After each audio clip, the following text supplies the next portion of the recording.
I would say the Patriots. And listen, I know that the Patriots signed Cam Newton, but it's really a one-year rental deal. Let's see if we can do this again. Give Cam one more opportunity to learn the playbook, learn the skill players around him. But if I'm Bill Belichick and I'm sitting back and I want to have the best quarterback room possible, that's push Cam Newton to be the best he can be at this point in his career, and then have a young guy who's going to learn this system and be willing to take the keys once I hand him the car. So I do feel like they're going to shock somebody. They're going to shock us all and go with a quarterback that they can add to this room. They had 4 receiving touchdowns last season. 4 receiving. And I know a lot of that blame goes to Cam Newton. Yeah, sure, there were times at certain points in the season where Cam Newton he couldn't get the ball to the wideouts, but he also was playing without Julian Edelman. The wide receivers were the same group of guys that forced Tom Brady to go find a new place to play. So I feel like before we bury the Patriots, remember, one, what they did in free agency. Cam Newton has a lot to prove going into the season. And if they get one of these young studs at the quarterback, are you really going to tell me that a talented young quarterback going to New England doesn't scare you for the next handful of years? Mm-hmm. It wouldn't me. That's for sure. Yeah, no doubt about it. That would kickstart their next chapter of their dynasty, right? Right.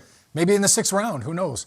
How about the Carolina Panthers? Look, I think if you're Matt Rule and you're trying to rebuild this program, you need a cornerstone. You've got Christian McCaffrey.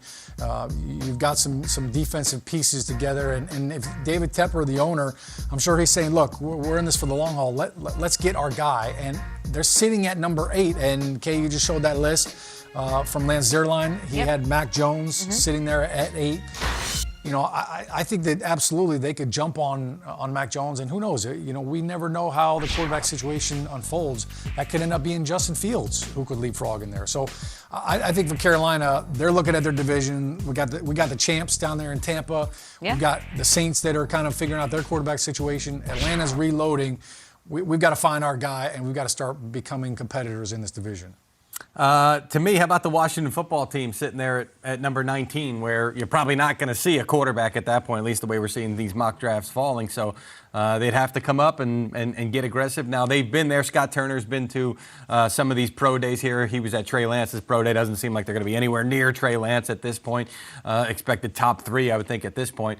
But, yeah, I mean, this is a team that still needs their long-term quarterback. I mean, they've got Ryan Fitzpatrick there, and they'll be fine in that regard. And Taylor Heineke has opened up some eyes, but at some point you expect this team and this regime to go, hey, we've identified our guy that could be our franchise quarterback, and perhaps it's this year. Would be a nice surprise. I just want to talk to my Chicago front office.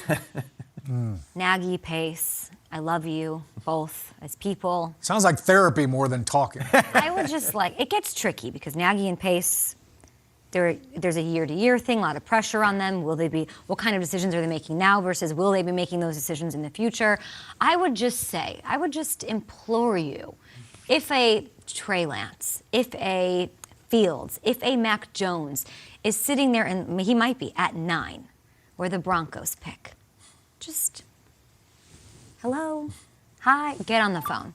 Get on the phone with them and make it. Is that crazy to think?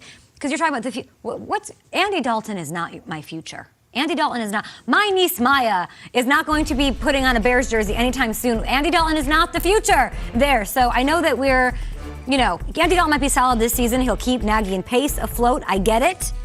They got to make a move with the long-term health of the organization in mind.